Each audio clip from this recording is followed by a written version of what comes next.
How's it going, people? Welcome back to the channel. Welcome back to the show. We've got a lot of guys on with us tonight to talk all things football, all things Premier League, of course, and FA Cup action back this weekend. Before we do go into that, we're going to be talking a little bit of transfer window news as well, because a lot of players are being linked away and obviously to the clubs as well. And it's good to get people's perspectives of where they believe they're still short in this window. So without further ado, big up to Emilio. How are you, mate? Yeah, not Happy being New better, Year, mate. as well, mate. Happy New Year, because I haven't said that Happy to you. New Year, guys. It's just felt a little bit croaky. I caught a bad cold at the weekend. New Year's Day, I could barely speak. I was whispering and writing messages to people to talk. I couldn't say a word, to be honest with you. Was that not you losing your voice after celebrating beating us? Was that not what it was? Partly that. Yeah, I remember we were away for the weekend. I was calling my mum up and on New Year's Day to wish her Happy New Year's, and she's elderly and her hearing's not particularly good. She's saying, I can't hear you. I said, Mum, I can't talk. She went, sorry, louder. Where are you? Come back home. So I had to get my wife, just typed her a message and said, would you mind just calling her and just say, look, please, I wish her Happy New Year. That's how bad it was on Monday. But now I'm better. I'm a lot better now, but still a bit croaky. Fair play, man. No, big up to you, man. I was watching it in the pub and I was not a happy boy, man. It kind of ruined my Christmas and New Year being an Arsenal fan, but there we go. Dave, how are you, mate? Asprey, that means. Forest, things are looking up. Happy New Year to you, mate. How was it all? It was pretty good week, actually. It started well on the 23rd when I got to meet Simon, Tom and Tiggs and the lads from back of the net, which is a great privilege and a thrill. Watched a cracking game of football, could have got something, but Dom Solanke was the difference maker that day. Superb player, in my view.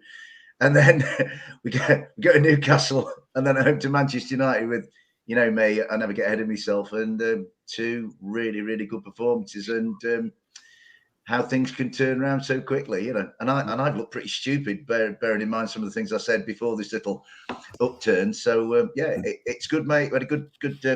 Despite all things, we had a good family Christmas, and it's good to see you boys again. Man, always a pleasure, man. Always a pleasure. Dave, back home now, bruv. Back home after Christmas and New Year. How are you, man?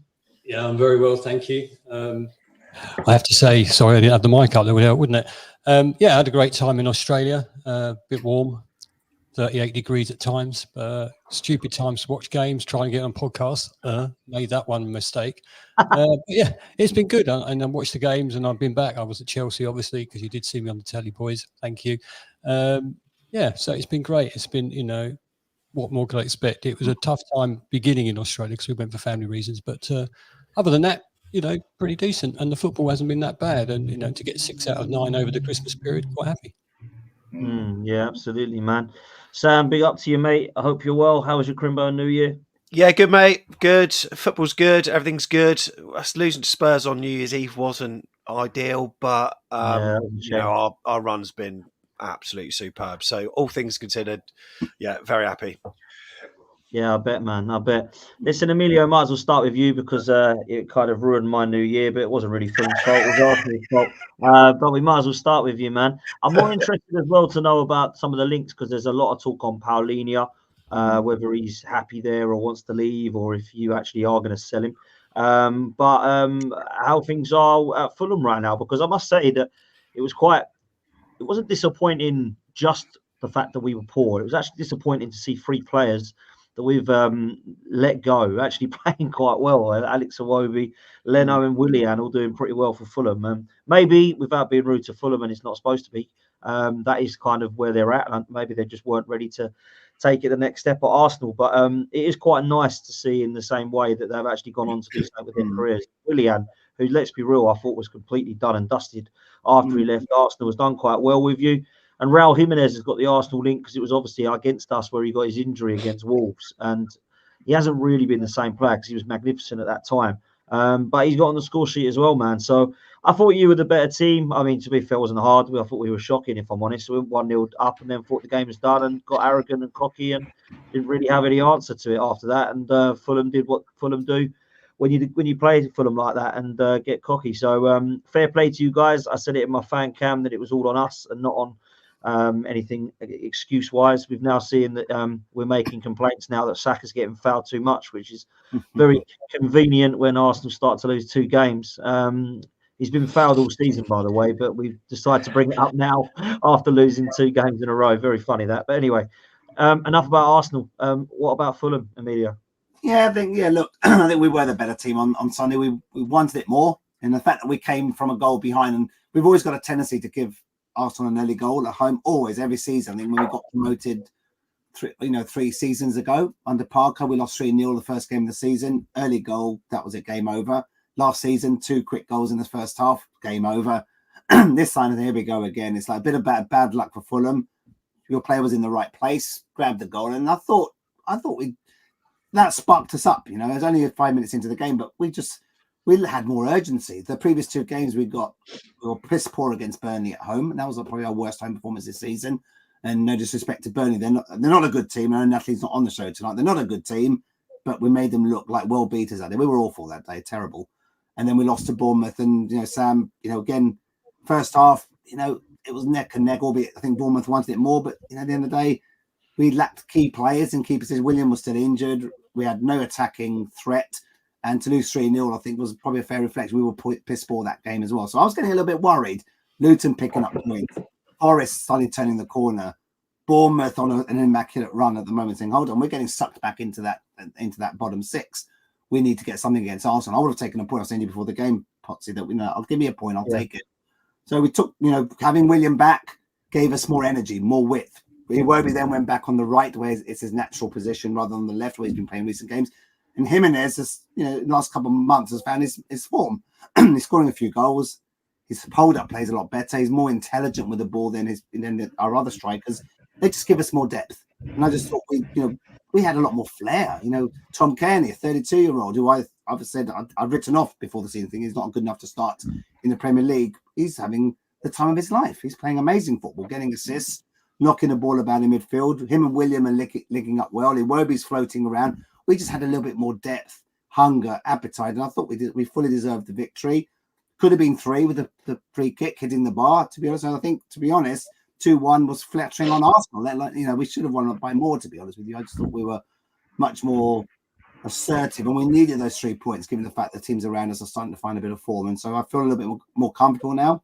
We've got a couple big cup games tomorrow. Rotherham, the big one against Liverpool next week, and then we've got Chelsea next weekend away. So three tough games in a week, right? So it's going to be a test on our squad, but it just goes to show you, bring your experienced players on the pitch. William, put Iwobi in his right position. Raul Jimenez, who's starting to, just technically a lot better than our others.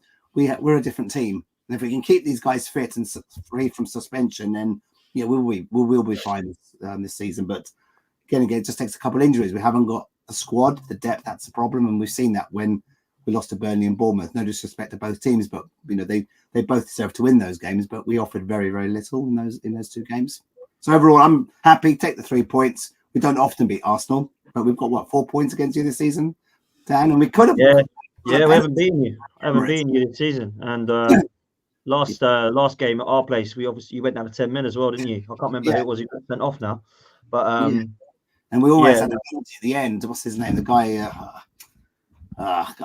guy from Wolves who's been injured all season. If he dived in the penalty area at the last minute, we would have got a penalty at the death at the Emirates. Traore, Adama Traore. Yeah. 4 points against the second best team in the country. It says a lot how far this club is going. So I'm proud of the players, proud of the performance, and I think worrying times for Arsenal, but it's good for the neutrals, right? It's good for the neutrals who can see a more competitive Premier League thing. But going back to the rumours, I've said it, I think, on the last show. Palhinha's going nowhere. He won't be going this. He won't be going in January. He'll go, if anything, he'll go in the summer. But Silva signed a long-term contract. If we can get some investment in the summer, I said last week, it will be a no panic January. There won't be panic signings. There's an announcement today that Silva said there's no funds in the pot for this month. So it's going to be limited signings, probably a couple loan deals here and there. There might be FFP, might have something to play with that. But overall, consolidate Premier League this season, potentially get the final in the Carabao Cup. And if we're failing that, then trying to get a run in the FA Cup. And I think all Fulham fans have got to take that. If we can stay in this division, 13th, 14th, semi-final of the Carabao, maybe an extended run in the FA Cup. Goodness me, I'll take that. But Palhinha is going nowhere. And, there's a few links here and there. But Anthony Robinson has been linked with Liverpool. But similarly, why would he want to go there? No disrespect, he's not going to get any game time. It's just there for cover. Stay where you are, buddy, and just prove yourself at Fulham and take us to the next level. And so that we've got to tie down a couple other players on long-term contracts like Kenny Tete and Toastin, whose contracts both end of the summer. So we've got a bit of work to do in terms of just retaining the talent that we've got and then building for next season, bringing a bit more youth and a bit more young faces into the squad. We've got an aging squad here, but overall, Fulham fans should be happy. I'm happy, and most others should be happy. When fans are fickle, aren't they, Dave? In particular, we've always talked about this. You push up and up and up. Realistically, a club like Fulham, what should we be achieving? Europe football, we've done that 12, 13 years ago, and we got to the final. But doing that consistently, season in, season out, it's not easy. Look at Brighton; they're not hitting the dizzy heights of last season. West Ham punching above their weight. You could argue they're doing particularly. So it's very unpredictable. It goes in cycles. But Fulham stay in the Premier League, cup run. I'm very happy. Yeah, listen, I bet you are happy, man. And to be fair, Palhinha is your best player, in my opinion. I've seen a lot of top quality players at Fulham come and go. But when you look at Palhinha and what he does, and you look at him statistically, you look at how important he is for Fulham, I think he'd be a real miss if you was to get rid of him. And it's going to take a lot of money, even if he does go in the summer, not just January. I mean, January is going to be ridiculous. I think I agree with you, Emilio. I don't think he's going to go. The only reason he'd go is if he says, I'm not training anymore, I want to out and go. And I don't think he's saying that from what I can hear. So it would be crazy to be letting him go. I think as far as Fulham are concerned, I do think up top, although that you're right against us, up top I still have question marks at times. I know you can create and I know you can score goals. And Raul Jimenez, to be fair to him, in the last couple has started to prove some of his old form. But I do sit there and think that the time I always looked at Fulham last season, it was because Mitrovic was there to put goals in, and I don't know that that's been it hasn't been replaced, has it? Let's be real. But I do think that Fulham are doing well, and I never put them close to the bottom. A lot of people said that they might be in trouble, but without being too horrible to some of the teams that were behind you, they were all hoping that as opposed to believing that, I think, personally, because Fulham have always proven, in my opinion anyway, that they can, under Silva, be a team that can be that kind of, I suppose, similar like to Palace, somebody like that, who kind of float around Brentford, that kind of position. They're between anywhere from 10th, 11th, 12th, 13th, and Fulham will go, yeah, we're about where we should be. I don't think Fulham, I look at and go, oh, wow, 17th, they've done well not to get. I've never really looked at Fulham like that. And at the same time, I've never looked at Fulham in the same way that I do with the Brightons or Newcastles or Villas at the moment. So I think Fulham are going to be around that kind of position for me. Unless they do something in January, of course, which, you're saying they've got limited funds. So we'll see how it changes. But against us, it was just, if I'm honest, it was embarrassing as far as Arsenal were concerned. But sometimes you've got to look and say fair play to West Ham and Fulham in the last couple of games against Arsenal, because West Ham defended like Trojans and Fulham got it completely spot on, And what was impressive for me, Emilio, was the fact that we went 1-0, because I've seen us go 1-0 early against teams and they just crumble. Against an Arsenal side that can do a lot of damage when they're on form. So, fair play to Fulham. The crowd got behind them. Silva got it right, stuck behind it, and I thought you outmuscled us and out-dominated us, to be fair, and deserved to win the game. So, fair play to you. Wasn't it? Same with the away game early in the season. I thought tactically Silva got it right. We're down to 10 men, still found a way to get an equaliser, Palhinha getting that equaliser, and on another day, Troy, if he went down, may have got that penalty. So we didn't back down. 10 men, 2-2 early in the season. We still found a way. We saw some weaknesses in that Arsenal defence, and we saw that again on Sunday, to be honest, with a bit more composure and calmness in key places. I think we could have buried another chance or two, but overall, you take a victory against any top 16. That's a key thing as well. That there's that mental block with teams like Fulham and probably a bit like Forest as well. It's you can compete against the likes of Liverpool, Man United. We've seen that in this season, but we just either giving these teams a bit too much respect and lacking that composure where it counts. Man United lost in the last minute in added time at home. Liverpool, they scored twice late on at Anfield to win the game 4-3. There was just a bit more calmness, composure in those areas. We could hurt these teams, and we proved that against Arsenal. So hopefully that stigma that we can't quite do it against a top 6 team, we've now done it. Let's continue to do that consistently, and then we will push on, because we've relied on beating the teams around us. The last season, this year, if we can get the 6 points against the teams around us and below us, we'll stay up. But if that formula doesn't work, then you're relying on having to beat teams that are stronger than you. And we've started to do that this season and not getting battered and really giving them a run for their money. So overall, Fulham fans, be happy with what we've got so far. Yeah. Listen, big up to you, man, and fair play. And let's hope you do have a good season. I'm going to bring in Connor next. Connor, big up, man. Thanks for coming on again, bruv. I know you want to not be here too long because you've got a game to go watch against Palace in the FA Cup. So I'll try not to keep you too long, bruv. But I appreciate you jumping on. Want to talk about Everton and transfers quickly because there's a lot of rumours coming out about Onana. I don't know if you've heard anything your end. If I'm honest with you, mate, you'll hear rumours every single day now until the window shuts. But wanted to know some ins and outs as far as Everton are concerned and where you're at with your season. Because to be fair, bruv, if it weren't for that 10 points, you'd be in a very respectful position right now, man. Yeah, we would. If we'd be a lot more chill. One loss at the minute just feels absolutely like a nightmare. Obviously, Wolves was an awful game for us. And I think people started hitting the panic button just because where we are, unfortunately. If we were 10th, they'd care, but they wouldn't care as much. In terms of transfer, I think it's going to be quiet for us coming in unless we sold, because I just don't think the money's there. We're meant to be getting in the middle of a takeover. Whether that happens or not is yet to be seen, but who's going to spend if they're on their way out type of thing? The owner's not going to spend if he's on his way out. Also, how much we're allowed to spend within the rules is another story, and we've already been hit by one point deduction. I don't think anyone at the club wants another. So I don't see anyone coming in. Deitch said that he was like, it's going to be quiet. Maybe at a push, a loan move. I know we were linked with Lingard at one point. And I think Do you want Lingard, Connor? No, I don't think he'll come. Apparently his wages were, when he was going out to the Saudi league, his wages were a stumbling block. If they can't, if they're not going to throw the money at it, I don't know how we're going to. So, the form he was on when he was at West Ham about 3 seasons ago, you'd argue maybe he could, but that's like. In terms of Onana, I think him and Branthwaite, this is going to happen till they go. Every window, there will be teams looking at them now. I don't think we'll sell in January. Our squad is very thin as it is. If we sell him, I just don't know how we'd end up getting the players back in that we'd need. In the summer, it's fair enough because you've got longer time. But in January, you've only got a month. You don't want to, if you sell one of your 2 biggest prospects, you don't want to scattergun that money up the wall at anything and everything. You want to take time to look for your team, to find his replacement. And I don't think the transfer window in January gives you that. This window's mainly for, like, if you're really desperate, go out and get it, which is also an awful business plan because I think teams overprice all their players because they know the teams after them are desperate because it's middle of the season. So I think this window as a whole is a horrible time to buy.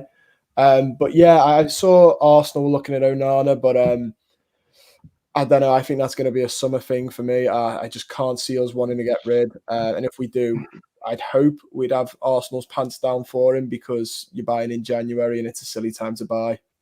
It's like last minute. Let me ask you on that because obviously as an Arsenal fan, I'm interested. Not a player that I looked at and thought, yes, I would love, but not a player that I look at and think I don't want. If I'm honest with you, it's a player that I always quite liked at Everton. But what sort of midfielder are we getting? That was my first question. If we do get him, because is he a box to box? Is he holding? Is he more going forward? And also, what is the price that Everton would say, actually, yeah, that's fair at? Because I wouldn't have a clue, bro. Well, what he's best at is up for debate. Obviously, at the minute under Sean Dyche, he plays more of a holding role and ventures forward occasionally, but he is more of a holding role because we're playing, a 2-man central midfield. So you do need to have some restriction on how far forward he bombs. In Arsenal's formation, which is a 3-man midfield, you could argue he'd be allowed more freedom, and he is good at going forward. He's obviously very tall. He's very strong. He's a great physical prowess. His heading's pretty poor though for a lad who's like 6 foot, over 6'5", I think he is. His heading is a bit poor, and his shooting isn't very good. So when he gets to the goal, I don't know, he's better off passing it. But he's also a great dribbler, holds the ball well, uses his weight advantage well, and can really put in a good pass. I think he's our top progressive passer this season, or one of. So he's really good at unlocking. You just don't want him right in front of the goal or taking your penalties, as we've learned recently. So It's very, very That's good. one of the worst penalties I've ever seen, man. I can't lie. I can't believe it. And do you know what? The penalties, they're a lottery. It was more how half bothered the penalty seemed. The attitude didn't look great from it. It was, score that and we're through. And I don't know why he hasn't laced it, but he's young. He'll make mistakes. Sort of just got to bounce back from that, hasn't he? In terms of what we'd price him at, I don't know. I mean, I'd rather lose him than Branthwaite because I think he's more. I think Sean Dyche will find another midfielder that suits him. Whereas I think a left-footed centre back like Branthwaite is very hard to find. But I can see Everton, if Lavia's going for over 50 million, I can see Everton pushing for that as well. He's at the same sort of ilk. I'd say if you can ask for stuff like that for Lavia, there's no reason you can't throw Nana. Well, I mean, everything nowadays is crazy, the market, man. When players are going for over 100 million and they haven't actually achieved anything in football, it's scary, to be fair. So, yeah, man, fair play to you. Just quickly, thoughts on tonight. Connor, obviously you got Palace in the FA Cup. What are you thinking going into this one, bro? I've just seen our lineup, which is a bit. Obviously, we've got a small squad and we've had some injuries, so I was expecting slightly rotated anyway. I think that, but I think the only thing he's really rotated is the keeper, which is a bit mad, and the right back. So there's a couple of players already that I think could have done with the rest. McNeil being one, Calvert-Lewin being another. I don't know. As long as nobody gets injured, I'm pretty happy. Like, unfortunately, because of the 10 points, we can't have the advantage of going, let's give it our all. Because if players get injured, we are really in trouble because of how thin it is. So, I mean, as long as nobody gets injured, we don't get absolutely hammered. But this isn't a priority for us now, unfortunately. If we didn't have it and we were 10th, we're not going to get Europe. I don't think if we were with the points added on. I think that still is unrealistic. We weren't going to get relegated though, so you can throw it into the cup competitions and you can go, maybe let's give our fans a good cup run, or potentially win it if you want to dream. Unfortunately, when you're down at the bottom, all the games matter. You need all the league games matter. You need all your best players. So yeah, I don't know. As long as no one gets injured, but I'd have put in a more rotated squad if I was honest. I'd have thrown a couple of the youngsters on and just saw it as a sort of like a free hit. Let's get it over with, then get back to the league games. Yeah, man, interesting. I always think it's interesting how people see the cup games and domestic games, and everybody always says they want the league to be the most important thing. I think when you're a team that's 100% safe, I always wonder why you don't go for a trophy more. But I know with Everton's 10-point deduction, you're not 100% safe in this league. So I understand why you might want to just concentrate on one game a week and get as best you can player-wise fit. So fair play to you, man. Listen, I big up for you for coming on, man. I know you've got a game, so if you do need to shoot at any point, please do feel free to, my friend, and get ready for that game. But big up, Connor. Cheers, thank you. No worries. Nice one, man. Sam, let's come to you next, bruv, because Dominic Solanke is a name I keep hearing, man. And I can't lie, I've been really impressed with him this year. But I'm not sure I see him as a Liverpool striker, an Arsenal striker, a City striker, or even a Man United striker. I wonder if it would get to him. However, that could be me being really harsh, man. What's your thoughts, and are you going to be keeping hold of Dominic Solanke? I hope we can. I really do hope we can, because he's pivotal to the way we play. I mean, he's a player that for Bournemouth, he's started really slowly, signing for 20 million, rarely played in the Premier League. Not surprising when Callum Wilson was the number one man at the time. And then when Callum Wilson left, he was thrust into the main position, had to do everything, struggled with that, scored few goals. But then in the Championship, sounds disrespectful to say he found his level, but I think that helped with his confidence a lot. First season, scored a fair amount of goals, scored 30 in our Championship season in all competitions, 29 in the league itself. And then in the Premier League, last season, I think under Scott Parker and then Gary O'Neill, he was being asked to do almost too much. He was a number 9, he was a number 10, he was holding up the ball, he was doing everything. And also we had a lack of goal contributions from other parts of the pitch as well, maybe Philip Billing aside. So he felt a lot of pressure to produce the numbers. But now, with the whole team chipping in, playing under a manager that likes front foot, forward-thinking football, it's almost like the pressure's been released from him, and mentally he's not burdened with having to do everything else. He still works bloody hard, but he's also scoring goals as well. Whether he's enough for a top 6 club, no. I think maybe, well, you know, some top 6 clubs would probably have him maybe as backup, and you know, maybe if he was like scoring goals, they'd, you know, they would maybe play him. But maybe like a West Ham, that's a team that's been linked with him previously, and that's the club that I probably fear the most that he could go to, because he would probably become their number one. So yeah, that is a fear for us, because if we lose him, then our whole style of play would have to change. Yeah, and do you know what, with Solanke, like, I've been kind of one that was like meh with him, like at Chelsea, Liverpool. This is the season where I've actually turned and gone, do you know what, fair play. But I want to ask the panel, like, where they are at with Solanke. Like, does anyone think Solanke can actually go and do, if he was to leave Bournemouth? Sorry, Sam. If he was to leave Bournemouth, does anyone think he could go to that next level? Does anyone see Solanke as that guy? No. Based on the 90 minutes at the City Ground, I thought he was absolutely superb at the City Ground. He was the difference between the two sides. I thought his goals were. He scored 2 headers. It was superb. One in the last minute, he kind of didn't have any right to score from.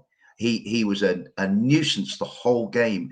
He's a beautiful mover. He's kind of wiry, but he's strong. He's a handful. And I have to say, and I'm just based on what I saw in front of me for 90 minutes, if I'd have been a scout going to watch him, I'd have been saying, hey, this kid's got something.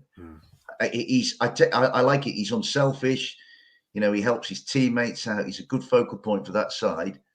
You know, it does help that all of the, you know, the cogs and wheels in that machine were working brilliantly, you know, and he hasn't really been derailed that much by the Tottenham defeat. They're playing some really good football, Bournemouth. So it's all there to help him. But what he's doing is he's good enough to take advantage of all the little gifts he's being given by his teammates. I think he's really, really good. I mean, is he top 6? I'm not sure. If Sam doesn't think he is, Sam knows him better than I do. You know, West Ham or at Brighton. I tell you what, I'd love him for us. I think I really like him. He's got a nice attitude. He gets on with the game. He's a good kid. I have a lot of time for Solanke, but obviously, I'm a softie. I take people to my heart. You know, I just think he's a good lad.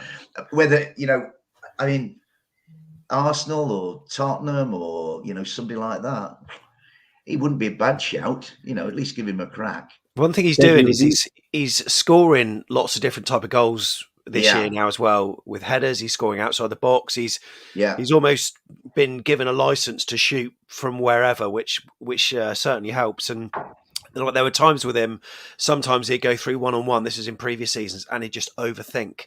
And sometimes he's a player that just needs to hit it first time. And he would take an extra touch because he wouldn't be sure, and then the keeper would, you know, save it or whatever. But now, you know, like, he's having a go. So, we hope we can keep him because he's bloody massive for us. Yeah. Would you take him at Spurs, Deji? I don't think so. I think he's a good player. But you know, Sam and I had a good conversation about Solanke and his attributes, but unfortunately, he wasn't really able to kind of show those attributes during the Spurs game. And for me, this is the time where you show if you can make the step. And I just felt that physicality is the bit missing for him. He struggled against Ben Davies and Emerson Royale on the physical. I thought he did well in stages, Deji, mate. I thought, you know, header at the far post, that was a great save. Yeah, should have scored that. And it could just be that I've been a bit too privileged, but I just think he needs to be a little bit more robust. Do you know what I mean? I just want to see him be able to ride the challenges, and I just felt he was a little bit too Brian Gilles-like for me. Do you know what I mean? A bit kitty catty. So, I think if he bulks up a bit, there is a player there, but he just felt a little lightweight, Sam. I don't know. I just think if he's going to make the step, there were opportunities he had. Bournemouth should have won the game. And if he was playing at the right level, he should have won the game for you, and he didn't do it. And that's my problem. Okay, so maybe not for Spurs, but what about as an England shout if his goal scoring form continues? Because that's what some people are saying with like various injuries that we got. Maybe ahead of Callum Wilson, ahead of Rashford. Yeah, at the moment, maybe. As fans, we're very fickle. Mate, if Eddie and Ketia can get in, then I think Solanke will be all right. Yeah, exactly. If Eddie can get in, then Solanke can. Yeah, look, I like him. I just want to see a little bit more. I don't know. Maybe he had an off game against Spurs, but I wasn't too impressed with his performance. I think you've got to give him the benefit of the doubt. Some players, I think we're very, very fickle when we look at players in our own team and can they step up, right? If you look at Ivan Toney's record in the lower division, he stepped up to the Premier League, for goodness sake. So if you're in the Premier League, why can't you step up to a top 6, 7 or 8 team in the division?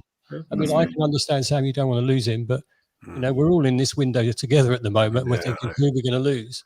And there's already people sniffing around our players. But I think he could step up. Why not? Why not? Why not give him that chance? And someone will take a chance on him. If he continues to perform well, Sam, you won't have him next season. I know. Yeah, good point. That's the worry, isn't it? Yeah. There was always a lot of link up with Mitrovic. There was always that rivalry with Mitrovic and Solanke when we were playing Bournemouth in the Championship and then in the Premier League in recent seasons. So we tapped Bournemouth up last summer when Mitrovic left, Sam, and we got firm off basically. But we brought him as being an ideal replacement for Mitrovic. So they're very similar type players. There's always a speculation: was Mitrovic good enough to play at a top 6 team? His scoring record was impressive. Solanke is now stepping up into a similar type of record for your club, Sam. But why not? If you don't give these guys a chance, he's still young. He's got potential. He's got good attributes. He's starting to score more consistently, different types of goals, like you've said. And it's like that's a bit like Mitrovic. Aside from he scores from his head, left, right foot, assists. We miss that prowess in that penalty area, and the Solanke's got all the same attributes. So I think he can go in and play and do the job, or even initially as a backup for a top 6 team. Man United, I think, no disrespect, they claim to be a top 6 team, but I think they could do with something like Solanke, in my opinion. I'm just looking like at the comments there. Someone from Nunny is I thought, is this legit? Like Fabrizio Romano's just tweeted it. You know what this is, or Oscar Zambro? I've never heard of him. Who are these players that we sign out of nowhere? No idea who he is. Sam, honestly, Luke linked to him first. Really? He's an Ecuadorian player. He's 19 years old. He plays midfield. Right. And we was on the verge of signing him apparently for £5 million. Really? And then, as I believe, Manchester United are now on the scene, and so are Brighton. And now I'm surprised to see the Bournemouth thing come up. So he must have a talent. I've never heard of him either, but he was definitely in advanced talks with our team at one point. Wow. So why are you 19 years old? all stealing from us there? Yeah. he's obviously one that slipped through the Forest net, because we've signed thousands. You know what I mean? Yeah, you go for all those type of players, man. Yeah. Ecuadorian defensive midfielder, 19 from LDU Quito. I don't know, not heard of him, but maybe if he's on a few on the radar for a few teams, then he's obviously got something about him, hasn't he? Let's be real. Listen, I don't know, Sam. Dominic Solanke, for your sake, hopefully he stays at Bournemouth. I've been really impressed with him, man. And do you know what? Fair play, because reminds me of the Steve Cooper thing last year when Forest could have pulled the plug. Now, obviously they have now, but you didn't pull the plug and you stuck with it, and you're actually playing some football. I know you've just lost, so it's weird saying this now, but you're actually playing some games which people are looking at Bournemouth and going, yeah, they ain't going down now. And I don't think we could have said that. Maybe a few weeks ago. I think a few people were going, I thought Bournemouth would be better, but it just proves that it needed a bit of time, and now they're playing and understanding the way of this manager, and you're starting to move up the table, bro. Yeah, honestly, superb. Like Sheffield United, Newcastle, a point against Villa, win against Palace, Man United smashed them, Forest, Fulham, and then Spurs. We registered 24 shots on goal, which was one of the highest that we've this season. But only 4 were on target. That's because their defence. I think they were blocking everything. They were throwing their bodies on the line. They were clinical. Which was something that we weren't. But we saw good patterns of play during that. And look, all things are all things considered, like we're in a good place. Like we are in a good place. I don't think we're going to make many signings. I think our owners said that we're going to try to keep the players that we want to keep, including Lloyd Kelly as well, who Spurs were looking at one point. But we probably won't get more in. There might be like Kiefer Moore, maybe going out on loan somewhere. And a couple of other moves like that, but really, hopefully, we can keep our nucleus. And where we are in the league, like going back to what you said about the FA Cup, I hope that now, because we're in a safe position, or relatively safe, 25 points. I think that's one of the highest points totals we've had halfway through a season. I think we had 26 during one season. I think, why not go for a cup competition and and try to put all our eggs in one basket? Why not? And give it a go. There's a break anyway, so players don't need to be overly rested. I think if anything, it'd be good for momentum. So I really hope we go strong against QPR. We should have enough anyway. But yeah, honestly, I really hope we can go for a decent run. Yeah, man. Good luck to you, my friend. I hope that you do. And yeah, I've been impressed. I can't lie. I really have.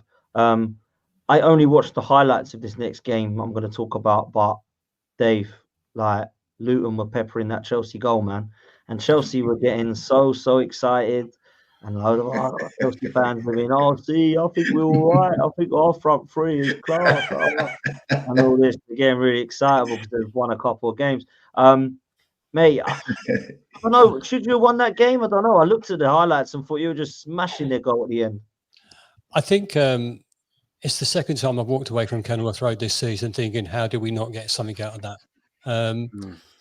I think Chelsea were very good at keeping the ball to start with. They were very good at passing it around for a bit. And they took advantage of stupid defending mistakes to put them in front, And so after 12 minutes, you're chasing, or 14 minutes, you're chasing the game. We came into it more. We was in control. We had the most possession we've had all season, with the most passes we've had all season, loads of shots on goal, loads of shots on target. But we defended for their goals rather poorly, I thought. The first one, we passed it to them, which was a bit of a sad effort. But then when we got on it and, we scored, and then they just backed off, and they backed off loads. That's how I felt. And had Adebayo's goal stood before it was ruled offside by a toenail, obviously, because that's what happens in this division. 3-2 earlier in the game, I think we could have got something out of it. We were very unlucky, hit the bar a few times. I think we should have come away with something. They've not been the most impressive side I've watched twice this season. They were nowhere near the levels, for me personally, that I saw when we played Manchester City, or we played Arsenal, or we played at the time when Tottenham were, right up there. They were nowhere near that. Tottenham could have played us off the park for the first 35, 40 minutes quite easily. But Chelsea, for me, weren't that great. And, when you look at a team sometimes, you're waiting to see those players. And I looked at the team and thinking, well, I don't know half of you lot. And I generally thought that. And I wasn't overly impressed. The thing that did impress me is how they adapted lower league tactics with regards to time wasting and falling over and rolling about. For me, that was their best part of the game. Sorry, Chelsea fans. True. Snipers in the stand and all that stuff going on. And the time wasting was unbelievable. The goalkeeper was time wasting from minute 14. He was booked in the 93rd minute for time wasting, but literally time wasting from when they were 1-0 up. So we must have we must have roughed them up a bit there. And I think we're unlucky. I think we played quite well in the end. Yeah, I was impressed, man. That Adebayo guy, he's a nuisance, ain't he? Like he is. Honestly, he's come on. When at the beginning of the season, everybody at Luton was saying, or Luton fans were saying, is he good enough for this step up? Exactly the conversation we just had about, can Solanke move up to the top six? Well, could he move up from the Championship to what he is now? And he wasn't scoring, and he wasn't firing on all cylinders, and Carlton Morris was taking the opportunities. But these last few games, he's been on fire, absolutely on fire. He's quick, he's strong, he's tall, he can read the game a bit. And if he had a left foot, he'd be absolutely fantastic. But yeah, I love him, and I love the way he can hold up play. I love the way that he can, create from nothing sometimes. Yeah, and he's strong, and he's beginning to score. He's got 5 goals now, and I think the second half of the season, I think he'll get lots more. So I love him. He'd have scored against us as well if that. Obviously, if Tom Lockyer, if that didn't happen, he scored then as well. Another set piece, and really strong in the box. I think he's great. Yeah, very strong in the box. He's very strong in the box. He's very strong in any part of the field, and you know what? He defends well as well, which is another attribute for him. Yeah, I like him, and he's really come on. He's really come on. So at the beginning of the season, the Luton fans were saying, no, he's not a starter. He's going to be a bit player. Now I think he's number 9. He should be on it. He should be on it. 100%, man. Although he doesn't play number 9, obviously, because that's Morris's number. But for me, like the 3 players that have really impressed me. I don't watch Luton every week, Dave. Like 90 minutes every week. Well, you should. You might enjoy it. I should. But it might have cheered me out the last. Do you know what? I'd rather have watched Luton's last 2 games than Arsenal's last 2 games. That's all I'm saying, bro. Right? But when I look at watching Luton, I've been really impressed with Adebayo. I've been really impressed with the signing of Ross Barkley. He's really surprised. Yeah. Oh my God. I kind of scoffed at that and thought, really? Like, is he not done out here? But he's excellent. Been really good. And the other one that's really impressed me when he has played and he has got minutes and just gives you a little bit of that flair is that Chong, the guy who used to be at United. Tahith Chong, I don't know if I've said his name right, but he for me, when I've seen him play and I've seen him come on as a sub, I've seen him start games, when he gets on the ball, he gives you that little bit of flair, like something's going to happen moving forward, man. I've got to say, I've enjoyed watching Luton play this season. I have. Well, that's good. So have I. And Chong is quick. He creates a lot, and it was apparent when he came on against Chelsea how much difference he made on the pitch that day. His speed and his ability to check, look around him. Some people don't do that, and so I'm impressed with him. I agree with you. Ross Barkley. I look at Ross Barkley and I go, that's the same deal really Ericsson had when he went to Brentford. Ericsson needed to get back in the league. He went to Brentford, had a really great season. At the end of the season, he went off on a free to Manchester United. He made probably a good move for money there, but not for career purpose at the moment. But I see the same with Ross Barkley. Look, he's absolutely the number 1 player in our team at the moment that is playing out of his skin. If he doesn't get picked up by someone, I'll be very surprised. If we don't try and at least get another extension on his contract so that we can make some money out of it, I'll be very surprised. But Chong, Barkley, and Andros Townsend, we've increased his contract. I mean, these for us little clubs down the bottom of this league, these are the sort of deals we need. These are the sort of deals we need to have any chance of staying in this league. The problem is we're not spending big. We're not going to spend big. We're not going to blast 20, 30 million on a player. It won't happen unless we get some sort of stability by staying in this division, which again is still really tough, a really tough time for us to do that. But I love all those players, and I love them for the same reason you do, because they do make a difference. And Chong's been an impact player for us. Benny, I like. Benny, you see, we got him for next to nothing. And Jacob Brown. Jacob Brown's a good lad as well, Dave. You know what I mean? Well, you see, there you go, because you say these players and it reminds me how good they are. And I don't think every week on our podcast, when we talk about transfer windows coming up, we play a little bit of word bingo and phrases bingo that I might say. And I always say, who's going to come in for Benny? Because someone will. At some point, someone's going to come up and go, well, he can play at Luton. He might go, if he went to a bigger club, he might not get in. He might be on the bench, So it depends what his ambitions are, but he won't be with us forever. Nor will Barkley, nor will Chong if he gets better, nor will Adebayo in the next window. They will cut if he plays really well. Someone will come in for him because we're Luton, and we've always been a selling club. We haven't had that stability of being in this division at all, obviously, but for a long, long time. And we've never had this sort of money available for us to spend. So if we do a deal, I hope we make the right deals. And, if we have to sell a player, I hope we get a really good fee for him so we can invest some more in the club. But I'm not worried too much at this stage. Alfie Doughty is another one who's had an unbelievable season. Yeah, he's been class last couple of games. Superb. Yeah. And again, we get people now linked to him. So it's difficult to answer the question. Who's going to You're always going to get that, though, Dave. The minute your players start playing well, you'll get, look at this. You're going to get another. You're going to get.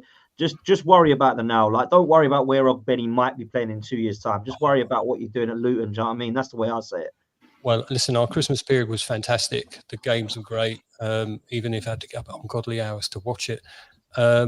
Yeah, the games were good. We played some good football, and we got 6 points. And, if you told me I'd have got 6 out of 9 over Christmas, I'd have been well happy. And with the way that players are playing, yeah, I'm hopeful. Our next league fixtures are Burnley away, 6-pointer. Newcastle away, they'll want revenge, won't they? And then Sheffield United at home. And then we've got an easy one against Manchester United, so that should be all good. That's a 3-pointer, man. Definitely, that's for sure. Big up to the chat, man. Make sure you do me a favor. Make sure you like this stream. Make sure you go follow all of these guys and all of their content as well. And subscribe to the channel. We're over 13K now, which is amazing. So thank you so much for that. Big up to Gunnar Russ in the house. Big up Russ says transfer window, or January, as Arsenal call it. And he also said, how are you, Mr. Asprey, which is where we're going to go to next, man. Nuno to save Forest, man. It's looking good, Dave. I can't say. I mean, me and Deji and you were talking about what Nuno's about, what he's going to be doing. And I can't lie, man. It's been a good couple of games for Nottingham Forest. And the players are there. And maybe the manager can get something out of them now, man. What's been your thoughts? And links again in the transfer. You must be getting some transfers, man. You normally get 30 in a window. Like, what's happening? Yeah. Well, to be honest, I think I said on here, we'll see if we get a new manager bounce. We've had a Nuno manager bounce. It's been like, it's, me, always here for a one-liner. I'm a laugh an hour, aren't I? The thing is, actually, the 3 games from that week, the 23rd to the 30th, were like, the first one was a cracker, which may be, a fairly contentious decision. Let's put it as gently as I can, rather warped the game. But our 10, I thought, were terrific against a team in top form. And again, it comes back, Solanke was the difference. So I kind of walked away from that game thinking, you know what, maybe a win is on its way. I did not expect it to come at St James's Park and then to be followed up at home to that lot. I mean, St James's Park, we went a goal down and we're all up in the Leases. We could just about see the pitch because obviously there were clouds and weather fronts and all sorts below us and the Leases. I had altitude sickness. It's unbelievable up there. There was a seagull sat on my shoulder. And we thought, here it comes again. And then all of a sudden, Forest went, you lot up there. We've worked out, we've sat down and strategically thought about it, that Dan Burn and Fabian Shaw are actually quite slow. And Kieran Trippier's out of form, despite him being a world-class fullback. And Forest then basically saw the wound in Newcastle and just kept hitting it and prodding it. And Forest were ruthless. Second half at St James's Park, they were absolutely outstanding. It was like, Anthony found his form. Woody, we were singing "Simply Having a Wonderful Chris Wood Time," and it was just brilliant, really. And we were happy, but we were kind of gobsmacked as to where it had come from. And then obviously, I mean, Saturday, we always felt we could beat them because they are the worst team in this division at the moment, the most soulless, gutless, personalityless, anonymous, mere, bland, beige mulch you've ever seen in your life. I can't think there are certainly other words to describe. So Forest really wanted their backsides kicking for not beating them. Luton will beat Manchester United. Fulham will beat Manchester United. Bournemouth will beat Manchester United. Tottenham, I think, play Manchester United as their half of the break, and Tottenham will beat Manchester United. They're the worst team I've seen at our place this year, honestly. But what was good was having garnered the momentum and the confidence from Newcastle. And at Newcastle, you could see it. Sometimes say, confidence is coursing through the team.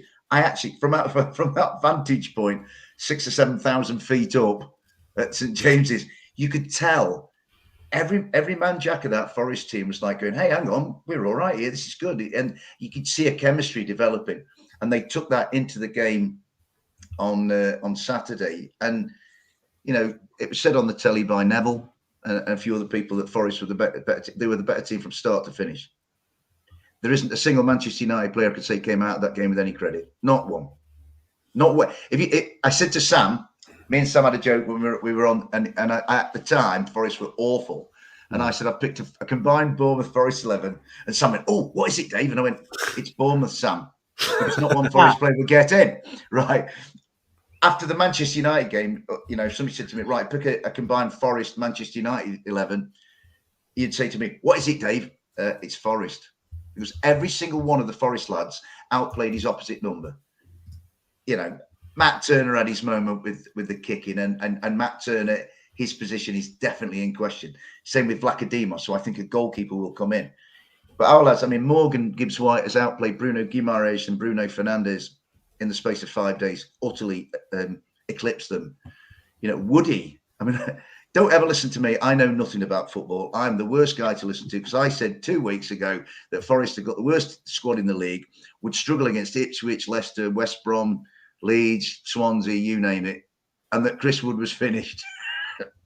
How wrong I was. I was monumentally, spectacularly wrong, because Woody, he made one against Bournemouth, scored one, then he scores 3 at St James's Park, and he's like, again, he's a guy reborn. So Nuno's obviously done something. I was resistant to Steve being changed because I love Steve. You could never get away from my gratitude for what he did for the club. But, hindsight will tell us. And at the moment, the hindsight saying is maybe the decision was the right one. Because at Saturday for me, I was asked after the game Saturday, and it was the perfect day for me. Absolutely the perfect day, because Luton lost, Burnley lost, Sheffield United lost, Everton lost, and Brentford lost. And I'm telling you, our next league game is a corker. We go to Brentford. And the thing is, those two teams, Nottingham Forest, I think, have been attuned to the idea of a relegation scrap for quite a while. I certainly have. But Brentford, welcome to a whole new world, because you have to start thinking about it. You're below us now. And I think Brentford, there's always one team that doesn't think it's going to be involved. The ones that think they are going to be involved, like Luton, Bournemouth, Forest, Fulham to a certain extent, they find a way. Brentford, we're all right. But now Brentford are in it. So those 5 reasons, what was great was all of those teams below us lost. And I'm like, please, please, please take advantage of it. And they did. And they beat a big name, and they got themselves some column inches, and they actually got some love on Match of the Day, which is an astonishing achievement, So it's just a matter now. The thing is, we're going to lose 6 to AFCON. We're going to lose Sangare, Bolly, Aurier, Aina, Kouyaté, and Niakate. Now, Sangare hasn't hit the heights yet, but I don't think he's improving. Niakate's a miss. Aina is a miss. He's been pretty good. Lovely lad. He's the funniest guy in the squad. I know that for a fact. He never stops smiling. Ola Aina, so there's that. And then the transfers. It's Nottingham Forest, isn't it? Now, we have been linked with Keylor Navas, which I would bite the hand off, because our goalkeepers aren't good enough. Mate, I told you about Turner, man. He's not good enough. Yeah, he's a good shot stopper, but his distribution with his feet is appalling. He can't kick the ball. My mum's 86. She could kick it better than him, right? So I think I would love Keylor Navas back. I would love any goalkeeper that's an improvement on these two. We've been linked with, and I would love it if it came off, but I don't know if it will. Bobby Firmino has been linked, right? Which would be just bizarre. Fabio Carvalho, here's one for Emilio. Fabio Carvalho apparently was sat in the City ground watching the game against Manchester United. Now, he's a little lad who could do a decent job, I think. We were linked with a centre half from Palmeiras called Nino, but I think he's going somewhere else now. And then if you ask me a player I'd really like, who I saw over Christmas, I really like Jack Clarke at Sunderland. I think we could do with another winger, and I really like young Clarke. I think he's a cracking player. And although I sometimes look at Clarke and think he'd be great for Luton, or maybe somebody like that. You know what I mean? He's such a good lad. I think he carries Sunderland most of the time, so he's one. But outgoings, there's been links of Morgan Gibbs-White to Tottenham, but no, he's not going, because he's currently locked. He's locked in my second room here, in my spare bedroom. He's trying to get out, but he can't get out. So Morgan's in there. I'm keeping him hostage, right? We'll take Morgan off your hands, mate, all day long. I tell you what, Deji, if you watched him actually, mate, if you watched him against all of Bournemouth, Newcastle, and Manchester United, you'd have him. He's beginning to play like the player we wanted him to be. He's been made captain. There's footage going round of him at the weekend in the huddle, and he's saying to our lads about Manchester United, they don't want it. They don't want to be here. They're not up for this. Look at their faces, right? And Forest obviously got the message. Do you know what I mean? So Morgan's doing physical things, but he's doing leadership things. And I love the lad. I always think with Morgan, he honours the fee. He knows how much was paid for him, and he plays to that. I think he's been a quality signing for Nottingham Forest, I've got to say. And yes, I'm going to ask now he's back in the middle, Dan. Yeah, absolutely. I know you've not got long, Dej, so I'm going to come to you now. Like Conor Gallagher and Morgan Gibbs-White. I mean, I'm taking Gibbs-White over Conor Gallagher. And I'm not going to lie, I don't even know that Conor Gallagher gets into your first 11 when everyone's fit. Basuma, Maddison and Benteke Kerr start for me. So, I don't know, man. What's your thoughts on this links, bro? Yeah, I'm a bit perplexed by the Conor Gallagher one, if I'm being brutally honest, because I think Højbjerg does a good backup job for, and I always find it so strange that Spurs fans are quite happy to get rid of a player that hardly puts a foot wrong. Yeah, maybe he's not sourcing like the Pape Sarrs or the Basumas. Maybe he's not as press resistant, but in terms of doing a job in your midfield, he does a brilliant job. Now Gibbs, I'm not going to lie, I'm an undercover scout for Spurs, and I've been touting this boy because I think he's stepped up. You've also got to think that he's from good stock. He's part of the cohort that won the World Cup for us. Is it the 17s or 18s? And the Euros, Deji. Yeah, and the Euros. He was in that squad. So he's obviously of pedigree, and the quicker we get him into the England team, the quicker we bring on the World Cup or European Championship, in my opinion. So yeah, I think he's a brilliant player. He would fit our system. I see him as a direct replacement to Maddison, because he's just a problem. Even when we play Nottingham Forest, he was a nuisance throughout the game. He's got a bit of nastiness in him, but he's one of those ones where when he's in your team, just like Dave was saying, you love it. You love it how he riles up the players, bit of Richarlison-like, but playing against you, he's a bloody nuisance, mate. He's a bloody nut job. So yeah, no, I would definitely pick Gibbs over Conor Gallagher. He's probably worth about 60 mil plus.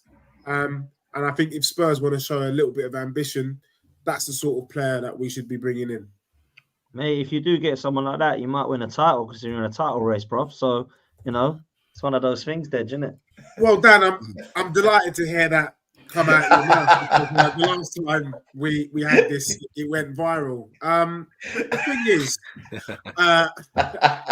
we are in a title. We are title contenders because there's 5 teams involved, and whether people like it or not, you just got to do the maths.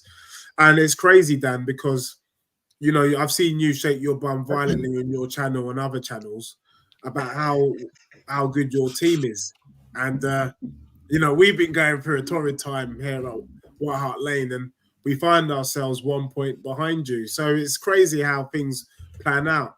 The other thing I would say to you, Dan, and it's not a cheap shot, is could Arsenal have handled the amount of suspensions and injuries the way Spurs have? I'm looking at Dave, and I'm looking at Emilio, and Sam, and the other Dave, and the answer is no. So, as for that, my prediction the last time I was on here with Spurs finishing above Arsenal is still very much in the game. And I just hope, Dan, for your sake and for the channel's sake, that you prove me wrong, mate. Don't win nothing until May, bro. I mean, I don't know why I'm talking to a Tottenham fan about winning, to be fair, because let's be real. That just don't happen anyway. But listen, it is love for the love, man. It is where it is. We go through a bad patch, and I'm looking at the manager to change it. And if he can't, then questions can be asked, bro. That's the way I'm at. So yeah, man. But listen, Tottenham in a position where I think if you do want to sew up Champions League football, because no one's in a title race for me right now. It's early, yeah. We've got to get into properly towards February, March time before we start to see who's actually looking like they're going for this title. Because we can joke around and banter, but that's the way I see it. For me, though, I think Champions League is an absolute, that's going to happen, I believe, for Tottenham. But you do need to go and get a couple more, because I do believe this centre-back situation is going to bite you in the backside at some stage. Playing Emerson Royale and Ben Davis there is okay for now, but that ain't long-term. And if you're going to have Romero getting suspended every other game, then you're going to need Van der Ven to come back and not get injured. Otherwise, it's going to be playing one of them. And I know you're linked with this. I don't know his name. I can't say his name. The guy you're linked with. Dragusin or something like that. That's it. What's he like then? Yeah, look, Dragusin is basically a Romero. Really, you know, he's someone who's tough tackling, can play a high line, and likes to get rough and dirty. I just hope that he doesn't get as many red cards as Romero. But in terms of doing the job, you got to think we've been playing with Ben Davies and Emerson Royale almost 9 games, roughly. I know Romero came back for a couple of games and then he went off again. And we've done a great job. So anyone who is just a centre-back and can move their legs, we will be happy to have. That's all we need. We'll even take Kivior. No, that's a joke. But you know what I mean? We'll just take any decent centre-back for Spurs. And the thing, Dan, you know, people keep saying to me and warning me, you know, if you don't do this and if you don't quickly get a centre-back, this is what's going to happen. The truth is, Postecoglou has really shown what sort of manager he is. I think the mark of a good manager is being able to take average players and squeeze every last juice out of them. And he's just done that. We've had Emerson Royale and Ben Davies in defence, and we managed to get a result against Bournemouth, albeit Bournemouth did deserve to win the game. They played and we got a result. And I think part of the reason why Bournemouth were able to have as many chances on goal is the fact that our centre-back pairing it was a little bit dodgy. Do you know what I mean? Put Van der Ven there and Romero there, and it's a different kettle of fish. So the players are playing with that uncertainty, and they're getting results. I see us up there. I guess the thing that I would say is we've actually proved that we've actually got squad depth. People talk about Tottenham not being able to have the players. Deji, you know, if you get an injury, this happens. Well, all of it happened and worse, and we're still up there. So it's either we've got squad depth or our manager is a genie in the bottle. Whichever it is, I don't actually give a damn. He's done a great job, and the team's doing a great job, and we can't wait for our players to come back. Yeah, man, your manager, to be fair, has been class and has actually showed a lot of class outside of the pitch as well, in my opinion. Yeah. Listen, I know you've got to go, bro, but I want to ask you one thing before you do. Name me the teams that are finishing above Tottenham this season. Can I actually? I'm only going to do it here because I'm with fellow panelists who I enjoy their company. Forest, Luton, Fulham, Bournemouth. I actually think Spurs could do the unthinkable. I think we could pull it off, and I'll tell you why. What? Fourth place. Fourth place. I'll explain why. Postecoglou is the master in being written off. He loves it. Nobody is giving Spurs a chance. No, we're not being given any sniff. You know, what I love about Postecoglou is we think alike. The commentator said to him at the end of the game on the weekend, how do you feel you're 1 point off a Champions League spot? And his response was, mate, we're 3 points off top. Mate, that is the sign of somebody who is looking up and a lot further than what the league is giving Tottenham credit for. And let's be real, Arsenal are pretty dusty at the moment. We're not sure what we're going to get.